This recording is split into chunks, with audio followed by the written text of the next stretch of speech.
So today is September of the year 2022, and we are living in times of great change and challenge. My name is Judith Ann King Matheson, and I'm pleased to be inviting you folks to tap into the flow of the universe calling us out all in this new time of awakening, that we as one universal human family are being given a wonderful opportunity these times to stay rooted and stay centered. And that is the theme of these monthly calls for this particular month, September. And I would like to thank these two wonderful souls that come from other parts of the world other than where I'm living. I am blessed to live on the Algonquin territory of the heart of the Anishinaabe Nation in the Canadian Democracy of Canada in Ottawa, Gatineau. And I'd like to introduce Joey and Kim today to introduce themselves and tell you where they're coming from, so you can see how technology is now uniting the world in so many forms. And it's specifically related to me having been born in an era where TV had not even come in. And so with the recent passing of Her Majesty the Queen in Britain, I'm running a bit late today because I've been engaged in internet and TV connecting me to the funeral of this wonderful spiritual leader for so many nations and for so many people in the world, to see that a reign of a monarch for over 97 years has affected the world to grieve our own losses in a deep way, that we are no longer the same humanity that we were in so many decades before. And this particular leader will be missed very greatly. So Kim and Joey, how would introducing yourselves to this theme today stay centered, because these are times where that theme is very, very relevant. So why don't you start us off, Joey, and then we'll go to Kim. Hey, my name is Joey. I'm an emotional healing practitioner. Currently, I'm in Arizona, but normally I'm in Denver, Colorado. And happy to be here with you all today. Thanks so much, Joey. And Kim, tell us a little bit of where you're coming from. Hey, so I am Kim Lyday. If you haven't met me before, I'm a holistic healing coach and music therapist, and I'm over here on the East Coast in the U.S. near Philadelphia, Pennsylvania. So I've been having lots of opportunities to stay centered as well lately. So it's really, really awesome to jump in and be a part of the conversation today. And thank you so much for those that will be listening to this program later or in the moment now. We're living in times of literally flying by the seat of our pants. So as an Irish Celtic United Empire loyalist from the clan of King, that were United Empire loyalists from Scotland, today what I'm beginning to understand on a worldwide basis is we're living in important times where we're going to begin to remember why it is so significant. Myself as a grandmother and an elder that has lived in 6 cultures, why these times are so significant, to begin to see that our stories are very important.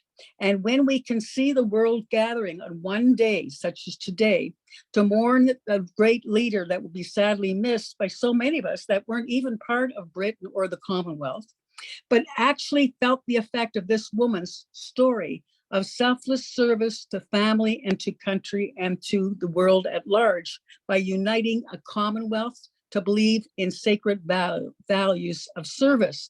So today, all of us got stories of literally being in the flow of staying centered, because these are times that are really calling us to have opportunities to be able to get better at staying rooted. So Kim, I know you have a story today about how this theme was so relevant to you and how it affected your life in the last month. So give us a little update on what's been going on with you. Yeah, so I always think it's just really funny how the universe provides us with opportunities to really be an example and a model of the different concepts that we're teaching. And this happened for me actually just on Friday. I was teaching a group, a music therapy group, and we were working on problem solving skills. And one of the ways to problem solve that we came up with was, what do you do when things don't go according to plan? And after we introduced that as a problem to be solved, nothing else went according to plan in the rest of the session. From the internet cutting out because we had people coming in on Zoom, to people needed to step up and step away for personal reasons, to time kind of going a lot quicker than we thought, and then I didn't get to go over everything I wanted to go over, and just nothing went to plan in that particular session. So by the end, we were able to kind of laugh about the situation and say that that was a really great example of what do you do when things don't go according to plan. And we were able to breathe and all have a good laugh and improvise. Since it was a music therapy session, we actually did an improvisation activity that was related to that topic. But it was just so perfect. And I'm seeing today, that happens today with us staying centered, where there was some scheduling difficulties between the three of us, and then some miscommunication happening, and then like trying to squeeze it in, and then like not being able to get on, and we're all like, okay, stay centered, that's our theme. Right? So we get to be the example of being that leader. Like, how do you show up when this stuff happens? So it's just perfect. The universe is perfect. And it's so beautiful. And thank you, Kim, because it shows how we have to get better at going with the flow. Yeah. Any given moment in the journey, we never know what's going to come up next. The greatest plans we might lay will always get a shift happening to test us to see how we can change, not just our attitudes, but our fixed ways of thinking. And so, as a spiritual director and a person that works in the ministry of listening and healing, one of the things that I'm finding is in life, there's all these energies happening on the planet right now.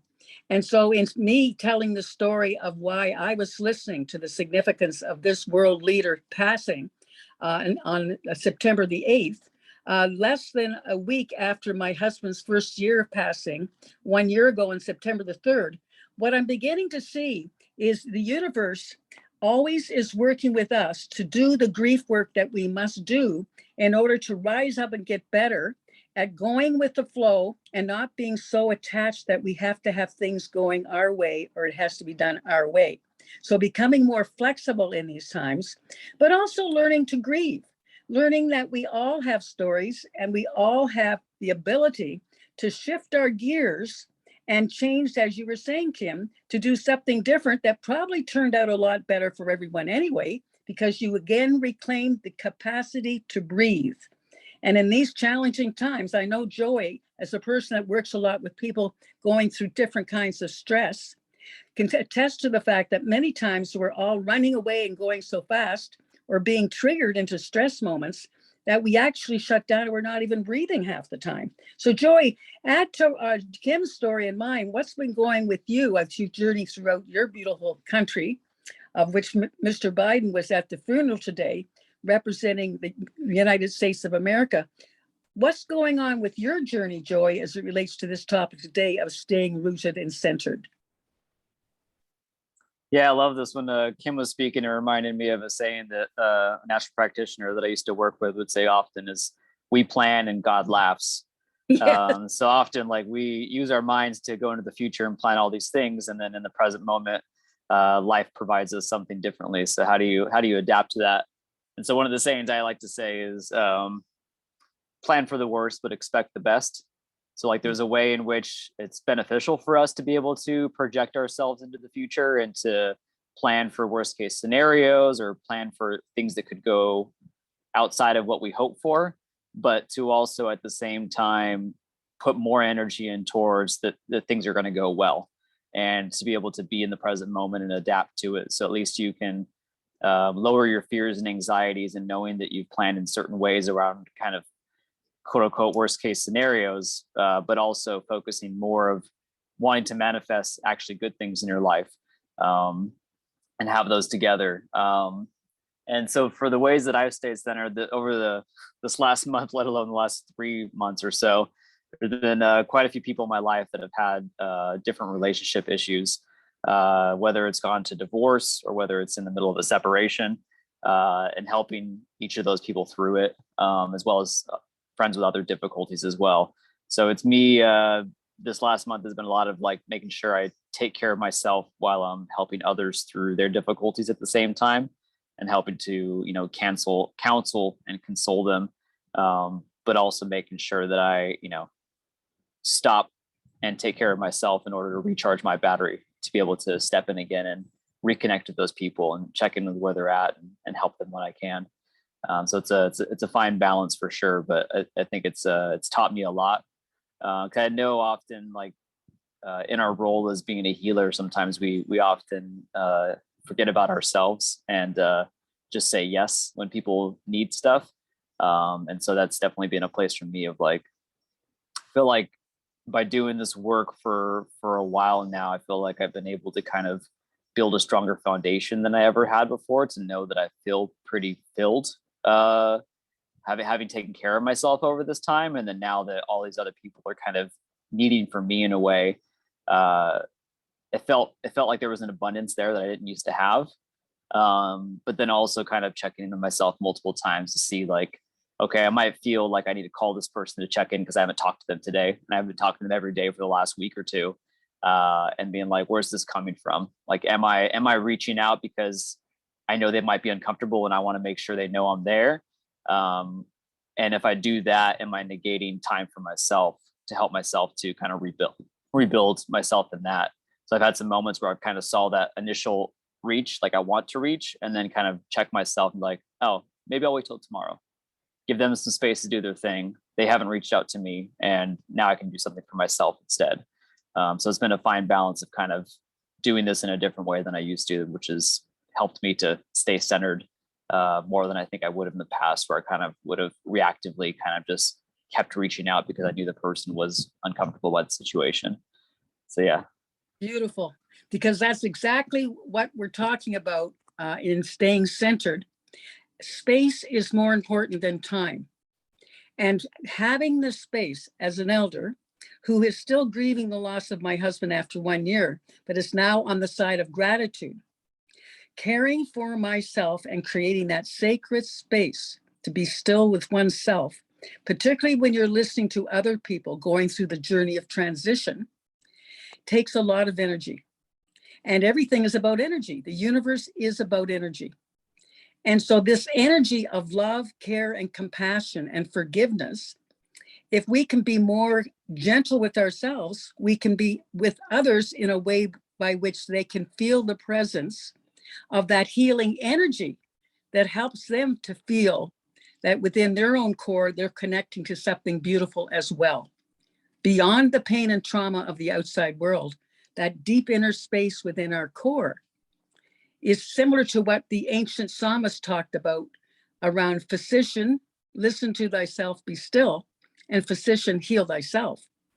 And so as we're beginning this ministry of care all over the planet, many, many leaders all over the world are really significant when we look at what they've been doing with their lives.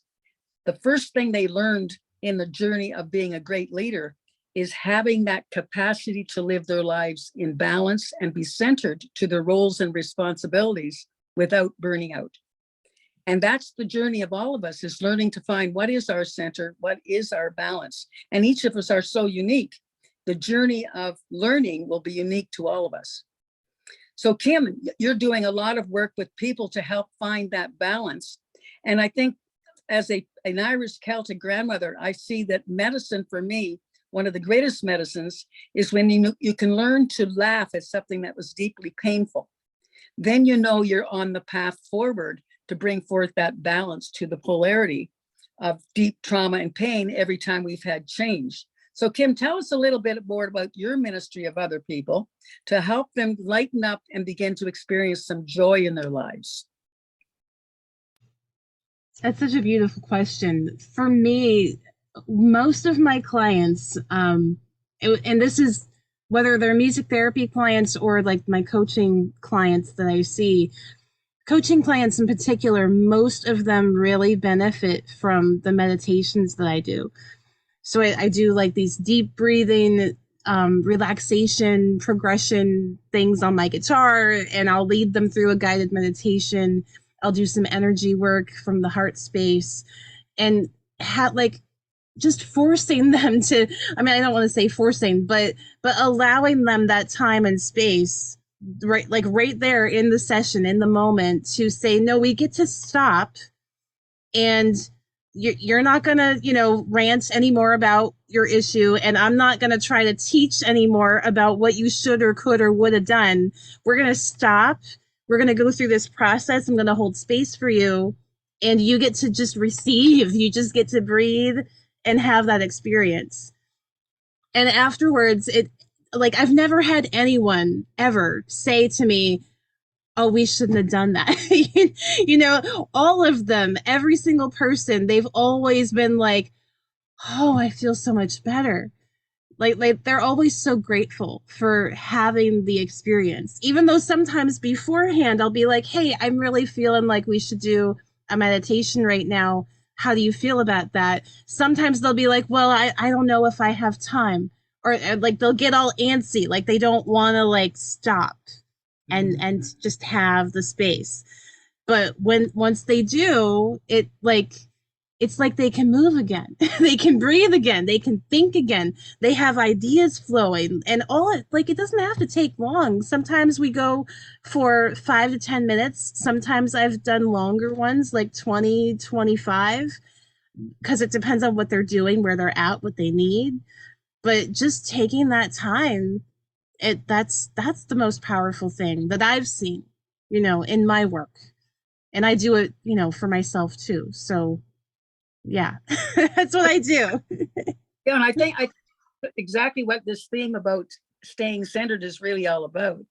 It's really about creating that sacred space for ourselves every day. And when they come to one of your places of sacred learning, where we just learn to breathe and feel a different energy, because we're connecting with ourselves in a new way. And for a lot of people, they've never had that time and space to have that experience. So Joey was talking a lot about when you tell the universe. I often say to people, when I tell the universe I'm going to do a new project, tying up to what you were talking about, Joy, I often say when Judith has a new product that is coming through that's inspired, I'm sure the universe is always laughing and saying, ha, ha, ha, that's what Judith thinks she's going to do. So when you talk about creating that space for people that come in, just to shift that energy slightly so that they can experience that all the excess overdoing of the outside world that we bring into that sacred gathering of people, we can shift that energy so that there's a new experience happening. And so from my perspective, as a grandmother and elder, experiences and events in life can be the greatest teachers, because that's how we can see the difference between this or that. And so, Joey, when you were talking about this wonderful way that we can begin to weave a new energy with people by listening to them and working with them and helping them to understand how their body naturally knows how to reply or respond to trauma, it's a new language, but it helps people in the way that you work for them to experience what you're talking about. And I think it's similar to you, Kim. You're helping people to have the experience, which is the greatest teacher. So Joy, would you like to add on to that of what Kim was just talking about? Yeah, I think the line between the two is non-doing. We're in a culture of doers. And I mean, I've kind of spoken about this before, but I think it's important to speak about again, is that there's a lot of power in doing, but it also can be exhausting. And so if we can find more ways to not do, we actually do a lot by not doing, because we tap into the wisdom of who we are. We tap into the wisdom of being present, feeling what it's like to be human. I think that's what Kim's talking about, is like, okay, we're doing, and we're not getting any further now. So let's stop doing and just be here with each other in this small space we create together to pause and to experience. And then by doing the non-doing is when we actually can gain a lot more wisdom and start to hear ourselves in a new way, and recharge our battery.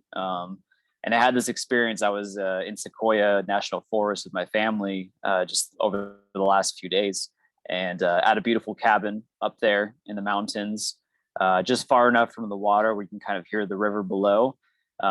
Beautiful house inside, and, slept in there the first night. And the second night, I'm like, I want to put my hammock outside and see if I can sleep outside. Like, the weather's beautiful. And so I chose to. And I didn't really have my hammock set up well. So it was a little bit uncomfortable. It was on an angle. I brought a blanket with me, but I realized by 4 a.m. it was absolutely freezing. Like, it was perfect temperature before that. And by 4 a.m. it got really cold. So it wasn't the most comfortable sleep, but I kept like waking up and seeing the stars above me and hearing the crickets and hearing the water and having the absolutely like fresh mountain air. And so I kept like, I didn't like sleep deep for a long period of time. And I wasn't the most like physically comfortable, but everything else about that experience was feeding my soul. And so I decided to do it a second night. And instead I fixed the hammock so it was a bit more better level. So it was a little bit more comfortable. And then I grabbed an extra blanket, had some extra clothes, had a beanie on. Still ended up being the same experience where it was a little bit too cold for me later in the day. But that whole period throughout it definitely was something that charged me that I know I would not have gotten if I stayed indoors, because I kind of would have been removed from all of that closeness to nature and to being able to not be comfortable sometimes, right? Like, not doing is sometimes uncomfortable. And I think that's why we stay away from it so much. But there was something that I could tell that was pulling me to be outside, because every time I would fall asleep, I'd really fall asleep. And then I kind of be in that in-between zone, and I wake up and the stars would just get brighter and brighter and brighter every time. Fall back asleep, wake back up and see it again. So my family might have thought I was crazy by, being up in the mountains and what about bears? What about this? What about that? It's like, none of those worries were in me. It was really about like, I wanted to be as close to nature as possible. And why not sleep on a hammock between two trees and just see what happens if I can do it. And part of it too is like, I'm coming from Colorado, so it's about to be wintertime in Colorado, and that's not something that I could do at home. So this was an experience I knew I had a very small sliver of opportunity to do. And I personally had to make that choice to be like, I'm going to try it out no matter what happens. I can always go back inside. It's right there. And that's what I ended up doing on the second night. I ended up going in, like, once it got cold, I'm like, okay, I've had my fill of this right here. I'd love to have more if it was warmer and more comfortable. But I know this is my last night. So I did it again. And now I'm going to go inside and sleep for a couple hours before everybody wakes up on a nice, comfortable bed. So yeah, that was definitely something I'm very glad that I did. And I think it's hard to see sometimes what are the ways that we can fill up our battery. And that was one way for sure. Even if I didn't get deep sleep for those few nights, I think what I gained from it outside with everything else was much more valuable. And then when I got to a bed here at my mom's house, I slept well and slept for a long time. So I feel like I caught up from those pieces, but I'm so glad it was a cost benefit analysis. It was a trade-off. I'm glad I made that trade-off, because that's now an experience that fed my soul in a way that I would have felt almost regret if I hadn't have done it. So yeah, it was beautiful. I'm really glad I did. And I suggest it for anybody else if you get the opportunity to sleep outdoors sometime. Absolutely. And what a powerful story, Joey, because nature's the greatest healer. And so when we're in the elements, I sense the indigenous people have such wonderful teachings of going on vision quests and being out in nature, one with the oneness of the all that is. And that connects our soul with the oneness of the universe itself. And I sense that in these wonderful times of great change and transformation, yes, they're challenging. Yes, people are really being challenged to make small changes that will turn into significant changes. But I love your story because you were trusting, you knew deep within your core, you needed to do this for you. And by doing it, you have the effect of not going forth in life to say, I shoulda, or I coulda, but you did something that will affect you the rest of your life to know how significant these times are. To, like I did at the campsite yesterday, walk with a dear friend alone. All the campers have gone home. We're oneness with nature yesterday, walking in the rain, and a loon flew over to congratulate us that we were one with nature and one with the loon. And again, we get messages from all our relations and from all humanity now. We're gathering together as one. One humanity is mourning for somebody humanity could look up to, that had selfless service for over 97 years of her life as a young person at the age of 25, having a crown put on her head. Now, I think we're all called by a deeper core spirit in our souls to be of selfless service to our world that's awakening to the best inside each other. But the first job is to find the goodness in our own hearts. So, Kim, with the work you're doing and the wonderful goodness that you see of the people coming to both you and Joey and the people that come to me, having these significant conversations of authentic, real, genuine spiritual relationship is these times of great awakening to the best inside all of us, despite all of the changes that are happening that can be very, very overwhelming. So staying centered is a powerful theme for not just this month, but for these times. And I know, Kim, as we are going to come to an end of this particular program this month, we want to let you know that we love you and we know that you're staying centered. And I know you have something on your calendar that you're going to next that will require you to be balanced and centered for the rest of your day. So I'd invite you, Kim, to let us know what's the day looking like for you as we say goodbye to everyone, and remind everyone that we'll be back on the air again, making conversations on things that are relevant to these times. And the next theme in October will be our gathering again. I believe we're going to be gathering on the 17th of October, a Monday. And the theme for that particular month is let go and let God. And for many people, they would rather use the word let love, let goodness, whatever name resonates. Let go and let the universe work within all of us, this wonderful energy that seeks to express the wonderful inspirations of a new humanity, awakening in each other the best inside ourselves. So, Kim, let us know what's going on with you as we almost bring an end to today's broadcast. Yeah, and I do appreciate that.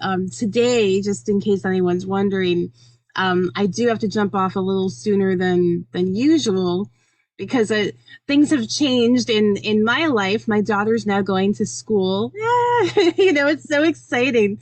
And there's been some changes with the bus schedule, so I get to pick her up on Mondays now, which allows me to leave a little sooner than what we normally do. So that's next on my schedule, is going to just wrap my arms around my little girl. And as it would happen, I would normally have had a session afterwards, a virtual session today. But that opened up like right before we jumped on here. So we might go to the playground today because she loves to go to the playground. And I've been taking some extra time for myself since she started school. My new routine, which I've been loving, and I would encourage all of you out there to try something like this if you can make that time, is now on Monday, Wednesday, Friday, when she gets on the bus in the morning, I go directly to the trail that is near our place. And I've been walking the trail and making that time to be in nature.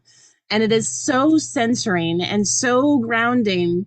And just another little quick story, because this relates to the whole resistance we might feel about time. Again, this also happened on Friday. Friday was an interesting day for me. So Friday morning, I'm walking down the trail, and I had a little bit of extra time than usual. So I thought I'll go to the end where there's a road there, and I don't normally walk that far. And then I was going to turn around, go back, and then do some grocery shopping and be all busy and productive so that later on I could say I got a lot done, right?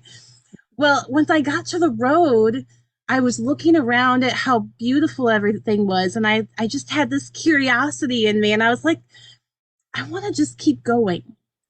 And I was like, I should go to the store. I had all these shoulds popping up in my head about what I should do.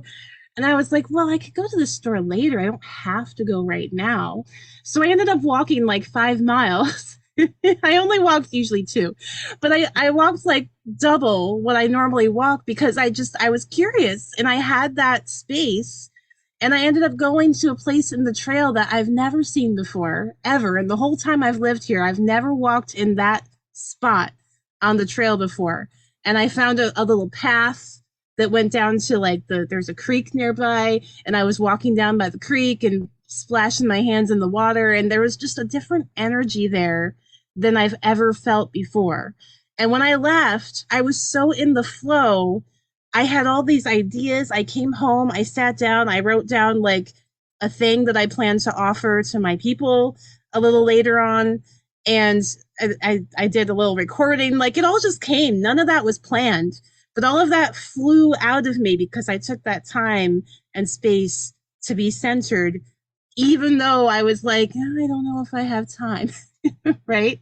So it was just like, if anyone out there has the opportunity to get in nature, just get in nature and allow it to fill you, because it will fill you, and you'll get more done later because you'll be in your flow. So don't worry about time. Time doesn't exist anyway. Like, just forget about it. Yeah, that's my story. That's my story. And I love speaking of that. time, I do have to jump off in about 10 minutes, just so you know. Cool. And one of the participants just wrote in the chat. Now it's actually one of my favorite quotes. There's a poem called Wild Geese by Mary Oliver. This is a section of it. I've actually read it before in one of my presentations. The quote is, "You do not have to be good or walk 100 miles in the desert repenting, but let the soft animal of your body love what it loves." And then she said, "Thank you for this centering conversation. Poetry centered me all my life. Blessings to all." This is from Tracy. Beautiful. Well, thank you so much, Tracy. And thank you so much for sharing that. I saw it go by very, very quickly, but I was definitely in the flow of the energy that Kim was talking about at the same time. And I must say, being in the flow is one of the most wonderful, magical, mysterious ways of being fully human in these times of great inner and outer transformation taking place. And so when we're connecting and in the flow, wonderful beings like Tracy tap in and add beautiful comments, beautiful poetry and prose that will speak to many hearts and souls in different ways. And this is the energy that we're tapping into. You know, as a spiritual director, Sister Rosemary O'Toole used to say, you cannot see spirit. It's like sap in a tree. The power of love, when you feel it, is palpable. And when we can feel that energy within our core and have spirit work through us to begin to articulate and write and bring forth the ideas that spirit would like us to bring forth for these times, what we're seeing is a new emerging energy all over Mother Earth right now. And so why I was so engaged with watching humanity honor a leader that will be sadly missed all over the planet is because the planet is no longer the same. This person that served for this amount of time, her family, her country, the Commonwealth of Nations, and the earth, by her gentle way of being a voice for women so we could all be heard, men and women of good hearts, to bring forth the courage within our own souls that seek to be of service. And we're all called in these wonderfully emerging times to work as one universal humanity on Mother Earth. As the Dalai Lama said, to get in the same canoe, the same boat, and row together in sync, love, hope, peace, and harmony. And these are the energies we find when we walk in nature, knock on the door of ego and say, rest, ego. I will not fear. I will walk with spirit, with goodness in my heart, and in all life will we flow from what is the best inside ourselves. So this new universal humanity is bringing forth a new energy that we're all tapping into in these times.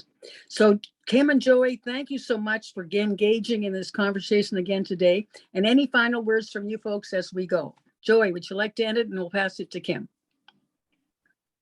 Yes, Kim, I really appreciated your story. I think it's so important to allow that freedom to take that moment and be like, oh, I can let go of my tasks for a moment that I pre-planned for my future and be like, I'm here now, what's in front of me, and I want to be curious and explore and play.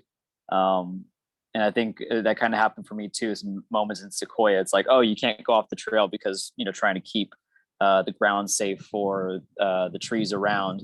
But I also didn't want to be on the trail. So I kind of went on the moment between. There's some rocks to jump on, go back on the trail and hop back on the rocks again and play around. And it felt that I could allow that playfulness to kind of come through me. Like, what would I do if I was a child again?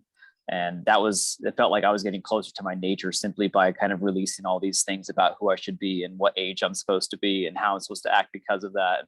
And with my family, how, you know what I mean? All that was just gone. It's like, oh, I want to hop rock to rock. I want to climb this rock. I want to do this thing. And I was kind of the only one playing that way, and that's okay. But it's nice. And I really appreciated you sharing that story, because I think it's so important for people to see that we can do that, and it's a choice. And we can build those things into our daily life sometimes. And it's really important because it's one of those things that charges our battery and gives us the ability to become superhuman and do those things and help more people. So thank you so much for sharing that. And lovely as always to be here with you all. Excited for the next month. Well, thank you, Joey. Add to that. I was just going to say absolutely, because it's, you know, it's always a pleasure and a joy to be here with you guys and some of the guests who want to jump in and have been witness to these conversations and adding their comments and just sharing your energy, because your energy is here even when you're not speaking. Your energy is here with us, kind of going through this channel. So we always appreciate everyone who takes that time to be present and be here and be centered. So my wish is that we'll continue to do that this month, and I'm looking forward to our next conversation. It's been a joy. And keep playing like the children, and give your little girl a big hug for the three of us when you meet her at the bus stop, Kim. Oh, I will, absolutely. Thank her for helping us to become like little children and lightening up and having much more fun and living from joy and deep gratitude. So blessings to all, and see you all next month.